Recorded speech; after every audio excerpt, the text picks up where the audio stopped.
أعوذ بالله من الشيطان الرجيم. بسم الله الرحمن الرحيم.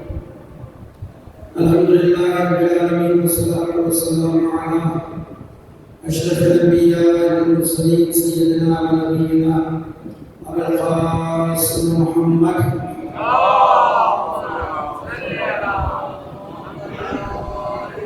وعلى الطيبين الطاهرين المعصومين المظلومين ولعنة الله على أعدائهم أجمعين من الأعداء يوم الدين. أما بعد فقد قال الله تعالى في محكم كتابه المبين وهو أصدق القائلين وقوله الحق. بسم الله الرحمن الرحيم.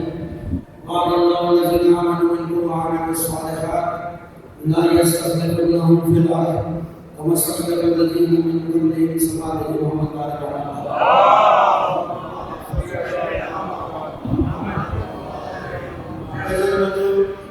آپ سب سے پہلے آپ کی ظاہر چھوٹی مٹی سے ظاہر سورہ نور کی 55 میں آیت جس میں آپ کے سامنے تلاوت کا شکر پایا. اس آیت کے ذہن کے اندر ہم آپ کے سامنے امام زمان رضی اللہ تعالیٰ عنہ شریف کے حوالے سے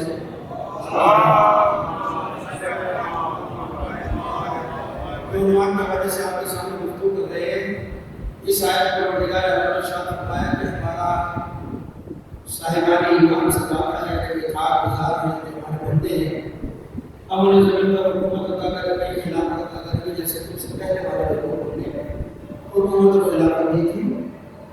اور اس کے بعد کیا پروردگار کہ اس حکومت کے بعد پروردگار اس حکومت کے ذریعے اپنی دین کی بنیاد کو مضبوط کرے گا، مستحکم کرے گا، دنیا میں امن قائم کرے گا اور لوگ خدا کا اللہ شریک کی عبادت کرنے لگیں گے اور کوئی اس کی مخالفت نہیں کرے گا سوائے اس کے کہ جو فاسقین ہیں وہ اس کی حکومت کی مخالفت کریں گے، اس کے مقابلے میں آئیں گے. تو یہ جو بات ہے کہ دیکھتے ہیں کہ پروردگار اپنی حکومت کو پوری دنیا کے اندر قائم کرے گا. اب اس حکومت سے پہلے قائم ہونے سے پہلے کیا حالات ہوں گے، کیا واقعات ہوں گے، کیا کیا حادثات پیش آئیں گے. میں نے آپ کے سامنے کل بیان کیا تھا قرآن کی کچھ آیات بیان کی جس سے میں نے آپ کے سامنے یہ چیز رکھی تھی کہ قرآن سے خود امام زمان رضی اللہ تعالیٰ عنہ شریف کی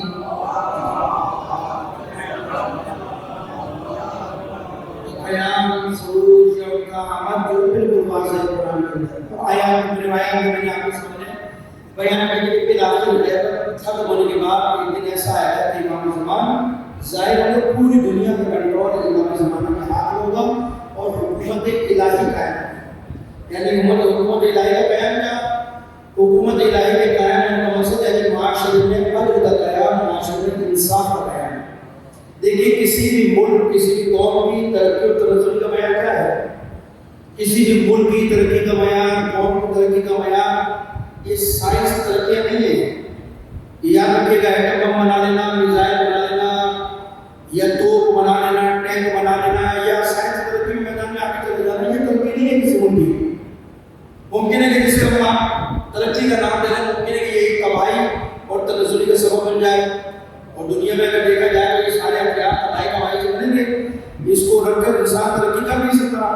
تو لہٰذا یہ یاد رکھے گا کہ اگر کوئی سمجھتا ہے کہ ایٹم بم بنا لینا، میزائل بنا لینا، توپ بنا لینا، ٹینک بنا لینا، سیٹلائٹ کے ذریعے پوری دنیا کو کنٹرول کر لینا اگر یہ ترقی ہے تو میں سمجھتا ہوں کہ اگر یہی ترقی ہے سائنسی معیار اس کو ترقی دے دیا جائے تو یہ بھی آپ کے معلومات میں اضافہ رکھتا ہوں کہ آج کے تاریخ دانوں نے یہ ثابت کیا کہ آج سے کئی ہزار سال پہلے حضرت سلیمان اور حضرت داؤد کے زمانے میں یا حضرت یوسف کے زمانے کے اندر اس زمانے کے لوگ اتنا ترقی کر گئے تھے، اتنا ترقی کر گئے تھے کہ تاریخ دانوں نے کہا کہ اس زمانے کے اندر دل کی پیوند کاریاں ہوا کرتی تھی. دل کے آپریشن ہوا کرتے تھے. کئی ہزار سال پہلے کی بات کر رہا ہوں، کئی ہزار سال پہلے حضرت داؤد اور سلیمان کے زمانے کی چیزیں ملتی ہیں. تاریخ دان کہتے ہیں کہ اس زمانے کے اندر دل کی پیوند کاریاں ہوا کرتی تھی، دل کے آپریشن ہوا کرتے تھے. تو جب اس زمانے کے لوگ اتنا ترقی کر گئے تو تباہ کیوں ہو گئے؟ دل کو قوم میں برباد کیوں ہوئے؟ انہیں تو آگے جانا چاہیے تھا، انہیں اور سرائے کرنا چاہیے تھا، ترقی کرنا چاہیے تھا. وہ پھر تباہ کیوں ہو گئی، برباد کیوں ہوئی؟ قرآن ان کے بارے میں ذکر کر رہا ہے، تاریخ ان کے بارے میں بتا رہا ہے کہ قومیں تباہ ہو گئی، برباد ہو گئی، ختم ہو گئی. تو اگر یہی سائنس کی معیار ہے تو پھر انہیں آگے جانا چاہیے تھا. تو یہ اصول طے ہو گیا نا کہ دنیا کی ترقی کسی قوم کی ترقی اور تنزلی کا معیار نہیں ہے، بلکہ کسی بھی قوم کی ترقی کا معیار. اچھا میں آپ کو مثال دے دیتا ہوں. اگر یہی ترقی کا معیار ہے ایٹم بم بنا لینا، میزائل بنا لینا، سائنسی میدان میں آگے نکل جانا، تو مجھے بتائیے تو پھر ہر سیاستدان چینل پہ بیٹھ کے ملک تباہ ہو رہا ہے، ملک تباہ ہو رہا ہے، ملک تباہ ہو رہا ہے.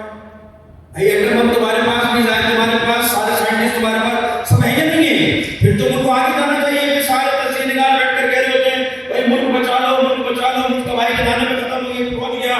تو یہ طے ہو گیا نا کہ ایٹم بم سے ملک بچنے والے نہیں ہیں، قومیں ترقی کرنے والی نہیں ہیں. اس زمانے میں بھی قوموں کی ترقی کا معیار یہ نہیں تھا. آج کے زمانوں میں بھی قوموں کی ترقی اور تنزلی کا معیار یہ نہیں ہے، بلکہ ہر زمانے کے اندر قوموں کی ترقی کا معیار کیا؟ جس معاشرے میں عدل و انصاف قائم ہے، جس معاشرے میں لوگوں کو حقوق مل رہے ہیں، جس معاشرے میں محرومون کا استحصال نہیں ہو رہا، تو سمجھ لو معاشرہ ترقی کر رہا ہے. اور جہاں یہ سارے ظلم بھلے ایٹم بم موجود ہو، وہ معاشرہ ترقی نہیں کر رہا بلکہ تنزلی کے راستے پر جا رہا ہے. سلام علیکم محمد آل محمد.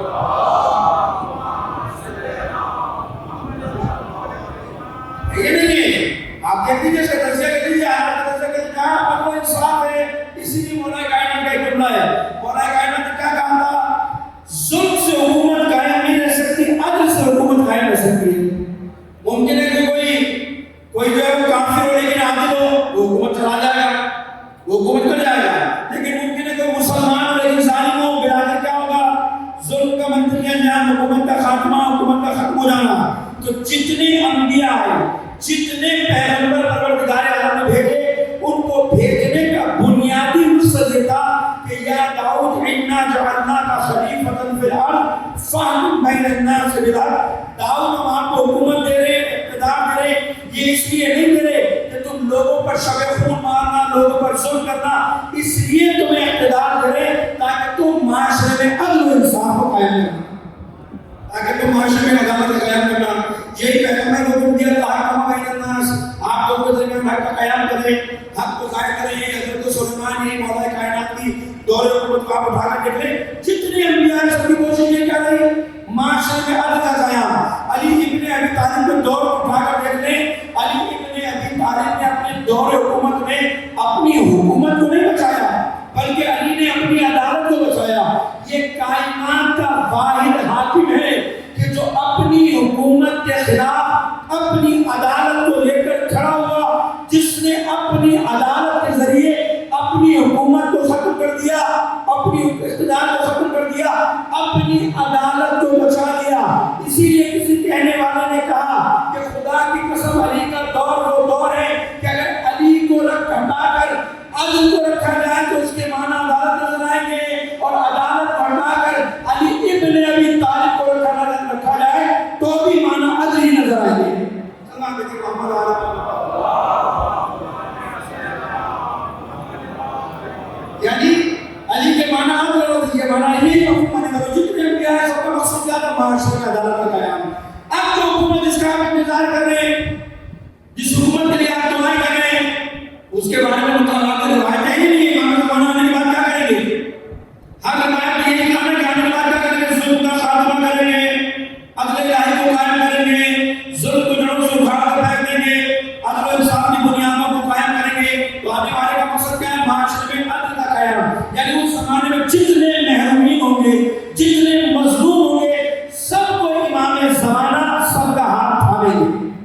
چھٹے امام جعفر صادق علیہ السلام سے لے رہا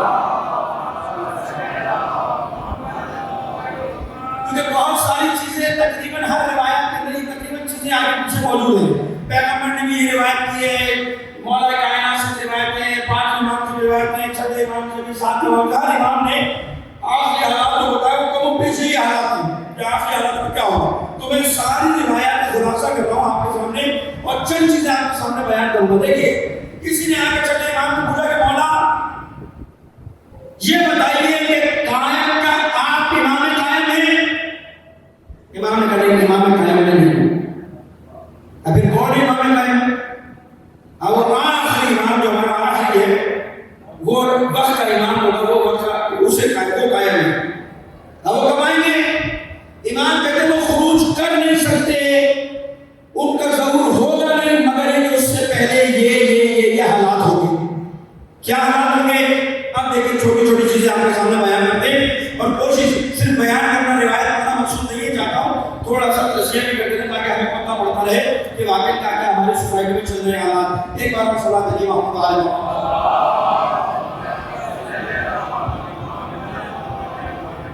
امام نے پوچھا فرماتے ہیں سن آپ سے حالات ہوں گے, کیسے حالات ہوں گے؟ ایمان کہتے ہیں سنو ہمارے قائم کے آنے سے پہلے قائم ظہور نہیں کرے گا مگر یہ پوری دنیا کے اندر ظلم و جور پھیل جائے, ظلم و بربریت عام ہو جائے. یہاں سے شروع کرے گا. کیا ہوگا ہمارے قائم کے آنے سے پہلے؟ قتل و غارت گری کا بازار ہوگا, ظلم و جور بڑھ جائے گا, دہشت گردی ہوگی, ظلم ہوگا. یہ ہمارے قائم کے آنے کی علامت میں سے ایک علامت ہے. کیا ہوگا؟ ہمارے قائم کے آنے سے پہلے پوری دنیا کے اندر ظلم ہوگا, لوگ مارے جائیں گے, لوگ قتل کیے جائیں گے. اب آپ سے بات کرتا ہوں, مجھے بتائیے کیا حالات ایسے نہیں ہیں پوری دنیا کے اندر؟ خوف راز نہیں ہے لوگوں میں, پوری دنیا کے اندر لوگ مارے جا رہے ہیں, مارے جا رہے ہیں. یمن اٹھا کے دیکھ لو, بحرین اٹھا کر دیکھ لو, پاکستان اٹھا کر دیکھ لو, افغانستان اٹھا کر دیکھ لو, لبنان اٹھا کر دیکھ لو, دنیا کے جس کونے میں چلے جائیے, نائجیریا میں چلے جائیے, سب جگہ ظلم نہیں ہوگا. یہ ظلم بڑھنے کا کم نہیں ہوگا, یہ مزید بڑھتا چلا جائے گا, بڑھتا چلا جائے گا. اور امام کہتے ہیں کہ وہ زمانہ وہ ہوگا کہ اس ظلم کی وجہ سے لوگ شدید خوف و ہراس میں جب مبتلا ہو جائیں تو پھر یقین کر لینا کہ ہمارا قائم آنے والا ہے. یعنی ظلم کی وجہ سے, اس بربریت کی وجہ سے لوگ خوف زدہ ہو جائیں گے. جب یہ خوف عام ہو جائے, لوگ خوف زدہ ہو جائیں تو پھر انتظار کرنے کے ہمارا قائم آنے والا ہے, جب یہ ظلم پڑے گا. پھر امام کہتے ہیں کہ سنو ہمارا قائم جب تک نہیں آئے گا کہ جب تک علم نام پیدا نہیں ہو جائے گا. علم ختم ہو جائے گا معاشرے سے, شہادت اس کی جگہ آ جائے گی, علم ختم ہو جائے گا, علمی مباحث, علمی باتیں, علمی گفتگو سب ختم ہو جائے گا. جہالت کا رواج ہوگا, جہالت اپنے عروج پر پہنچ جائے گی, علم ختم ہوتا جائے گا آہستہ آہستہ آہستہ آہستہ. اب میں نہیں کہتا آپ اپنی تجزیہ خود ہی کر لیے گا, سوسائٹیوں کا, اپنے مومنین کی آبادی کا تجزیہ خود کر لیے گا کہ ہمارے یہاں علمی معیار لوگوں کا کیا ہے. اچھا یہ صرف کوئی خاص علم کی بات نہیں ہو رہی, آپ ہر طبقے میں چلے جائیے, آپ کے کتنے بچے انجینئر بن رہے ہیں, کتنے یونیورسٹی میں جا رہے ہیں, کتنے آپ کے جو ماسٹر ہیں, کتنے وکیل ہیں, کتنے ڈاکٹر ہیں. اب دیکھیے اپنی سوسائٹی کے حالات کے آہستہ آہستہ اہل بیت کے ماننے والے کہ جن کا مولا علم کا وارث ہے, جن کے رسول نے کہا انا مدینۃ العلم وعلی بابھا, کہ میں ان کا شہر ہوں, علی کا دروازہ ہے. علی کے ماننے والوں کی علمی حیثیت آپ کو جانتے ہیں, مجھے نہیں پتا یہاں کے بارے میں, لیکن آپ کو دیکھ لیجیے آپ کی سوسائٹی میں کتنی بڑی بڑی لائبریری ہے, اور اگر لائبریری ہے تو کتنا علم حاصل کرنے والے, کتنے استفادہ کرنے والے. اور یہ تو لائبریری ہے تو چھوڑیے, آپ اپنے ممبر کی صورت یاد رکھیے کتنا علم اس سے بیان ہو رہا ہے. یہ تو معصوم کہہ رہے ہیں کہ آہستہ آہستہ معاشرے سے علم ختم ہو جائے گا. جب علم ختم ہونے لگے تو سمجھ لینا ہمارا قائم آنے والا ہے. پھر آگے بڑھ کر کہتے لوگوں کیا ہوگا, ہمارے قائم کے آنے سے پہلے مسجدوں کو بڑا خوبصورت سجایا جائے گا.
کہ یہ مرد ہے یا عورت مردوں سے لباس پہننا شروع کر دے گی، مرد عورتوں جیسے بھڑکیلے لباس پہننا شروع کر دیں گے، ہے یا نہیں ہے؟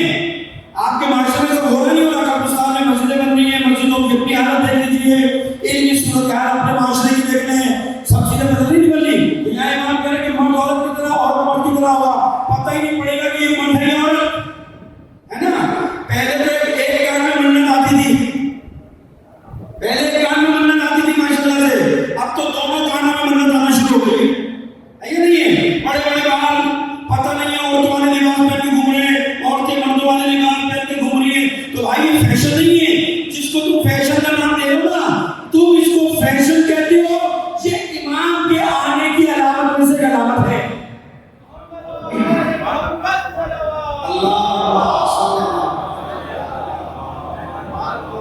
یہ امام کہہ رہے بھائی میں نہیں کہہ رہا کہ مجھے پکڑنے باہر آ کے کتاب کے حوالے بھی میرے پاس موجود ہے۔ امام کیا کہہ رہے مرد بالکل عورت کی طرح ہو جائے گا، عورت مرد کی طرح ہو جائے گا، اور اس زمانے کے علماء فاسق ہو جائیں گے، خائن ہو جائیں گے۔ اگر کوئی مولوی امامت دبا لیتے تو ان کے مطلب مصیبت ہے، مولوی کے بارے میں کون کہے گا؟ میں تو روایت بیان کر رہا ہوں۔ امام کہہ رہے کہ اس زمانے کے علماء فقہاء فاسق ہو جائیں گے، خائن ہو جائیں گے۔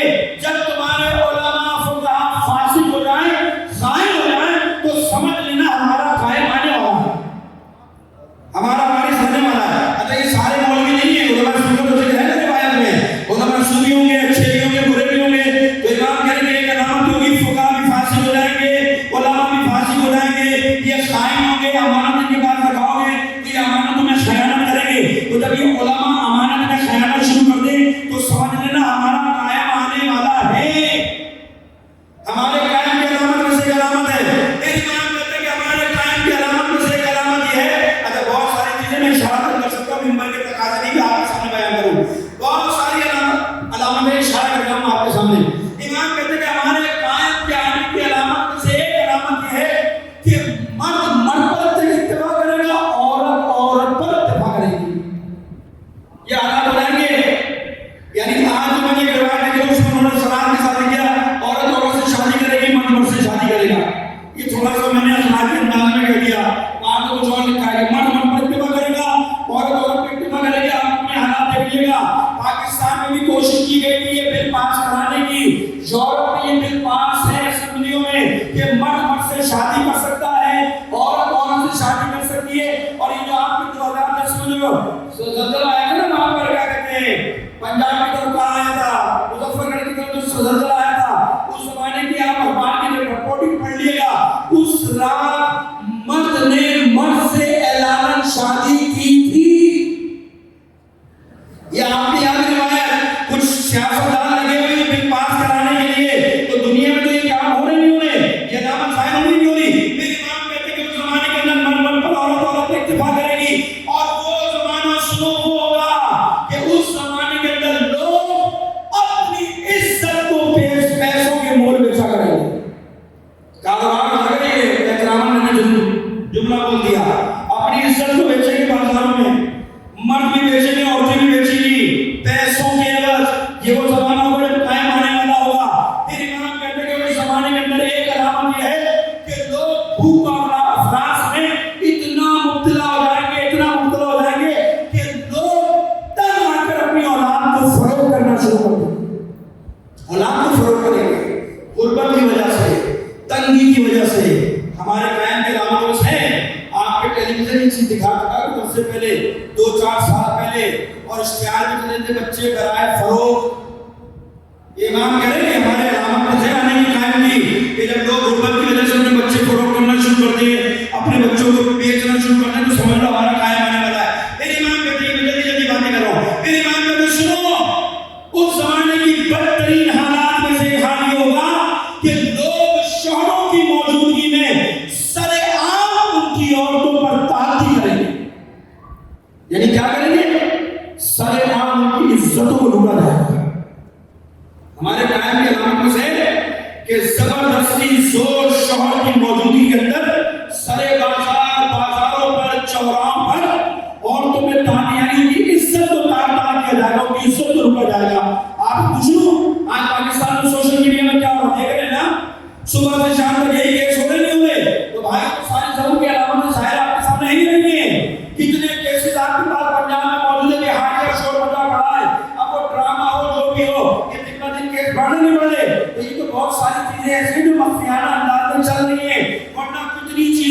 پاکستان میں ہو چکی ہے اور دنیا میں تو یہ چیز معلوم سمجھی نہیں جاتی. تو امام کہہ رہے کہ جب سارے بازار چوراہوں پر بازاروں پر سڑکوں پر لوگ عزت پر ہاتھ ڈالیں گے تو لوگ دیکھ کر تماشائی خاموش بنے ہوں گے.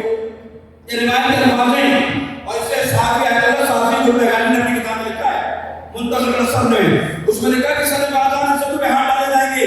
تیری امام کہتے ہیں لوگوں اس زمانے کے اندر جب ہمارا قائم آیا اس کے آنے سے پہلے ہمارے قائم کے آنے سے پہلے یہ ہو گیا.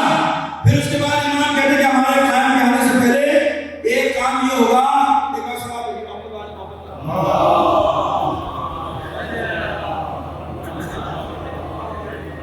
ایک بار سوال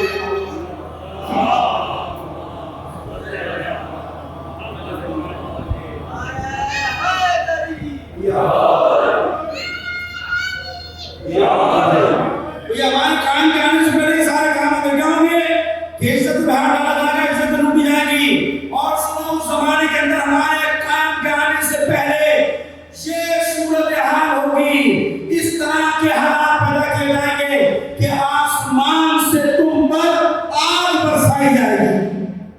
آگ کے معنی کیا ہے؟ یہ بم, یہ گولے, یہ راکٹ جب یہ برسنا شروع ہو جائے تو سمجھنا ہمارا قائم آنے والا ہے. اب مجھے بتائیے, یہ تو میں نے آپ کے سامنے خلاصہ کیا تفصیلی چیزیں موجود ہیں, کیا یہ ساری چیزیں ہمارے معاشرے میں ہو رہی ہیں یا نہیں ہو رہی؟ ہمارے معاشرے میں ساری چیزیں ہو رہی ہیں یا نہیں ہو رہی؟ بہت ساری چیزیں ایسی جو آپ نے میری معلومات میں بہت ساری ایسی معلومات میں نہیں ہوں, لیکن یہ ساری چیزیں حالات کے مطابق ہو رہی نہیں ہو رہی. ہمارے معاشرے میں ساری چیزیں آہستہ آہستہ ہم ضرور کی طرف بڑھتے جا رہے ہیں, لیکن ہم متوجہ نہیں ہیں, ہم اس کی طرف توجہ نہیں کی. یہ میں نے موٹی موٹی آپ کے سامنے چیزیں اس لیے رکھی ہیں تاکہ لوگ ذہن میں رکھیں اور میں آج لوگوں کو, جوانوں کو متوجہ کرتا ہوں کہ کتاب پڑھو تو بڑی کتابیں ترجمہ ہو چکی ہیں, بہت ساری کتابیں ترجمہ ہو چکی ہیں. ظہور کے پہلے کیا کیا حالات ہوں گے, کیا کیا واقعات ہوں گے, اور میں گارنٹی سے کہہ سکتا ہوں اکثر ساری جو علامتیں وہ ظاہر ہو چکی ہیں. اور اس زمانے کے اندر لوگ اہل بیت کو تنہا کرتے ہیں. قرآن بے قیمت ہو جائے گا, قرآن بے قیمت ہو جائے گا. قرآن کو سونے کے تاروں سے لکھا جائے گا, تزئین و آرائش کا قرآن کو سونے کے تاروں سے لکھا جائے گا. یہ سب میں آپ کے سامنے علامت پڑھ رہا ہوں کہ سونے کے تاروں ہمارے لیے کبھی نہ تو فخر و مباحت کے ساتھ تو قرآن سونے کے تاروں سے لکھا جا رہا ہے, اس سے لکھا جا رہا ہے, اس سے لکھا جا رہا ہے. یہ سب ہمارے قائم کی علامتوں میں سے ہیں. امام کہتے بس اس وقت تمہاری ذمہ داری یہ ہے کہ یہ جب ساری چیزیں ظاہر ہونے لگ جائیں تو اس وقت اپنے رخ کو ہمارے قائم کی طرف موڑ لینا اور اس کی غیبت پر یقین رکھنا, اس پر ایمان رکھنا, اس کی معرفت حاصل رکھنا.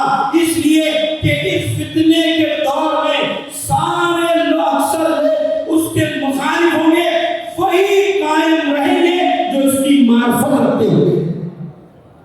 اس فتنے کے دور میں اکثر مخالف ہو جائیں گے, اکثر بکھر جائیں گے, بھٹک جائیں گے, سوائے وہ جو اپنے زمانے کی معرفت رکھتا ہوگا. تو بھائی جو امام کو جانتا ہوگا وہی تو ثابت قدم رہے گا, جو امام کو نہیں پہچانتا ہوگا, حالات کو نہیں پہچانتا ہوگا, وہ باقی تھوڑی رہے گا. اسے کیا پتا کہ یہ غیبت کی علامتیں ہیں, ظہور کی علامتیں ہیں یا کیا ہے. تو عزیزان مطلب اس زمانے غیبت میں سب سے زیادہ ضرورت اس بات کی ہے کہ انسان اپنے عقیدے کو بچائے, اپنے آپ کو دین آل محمد سے وابستہ کرے. پھر یقین رکھو معصوم نے کہا ہے اگر فتنے تم پر چھا بھی جائیں گے تاریخی راتوں کی طرح, اگر تم اہل بیت کے دامن سے وابستہ رہے تو تم ساری زندگی محفوظ ہوگے, تمہارا ایمان بچا رہے گا. اور جہاں تمہارے پیچھے ہوئے با ایمان گھر سے نکلے گا, جب واپس آئے گا تو بے ایمان گھر میں آئے گا. ترازو کے اندر گول میں ہے پھر کہ جگہ پتہ نہیں کیا کیا روایت میں لکھا ہے کہ میں نے اس لیے پڑھا سکتا ہے کہ یہ ساری چیزیں آپ کے سامنے معاشرے میں نظر آ رہی ہیں.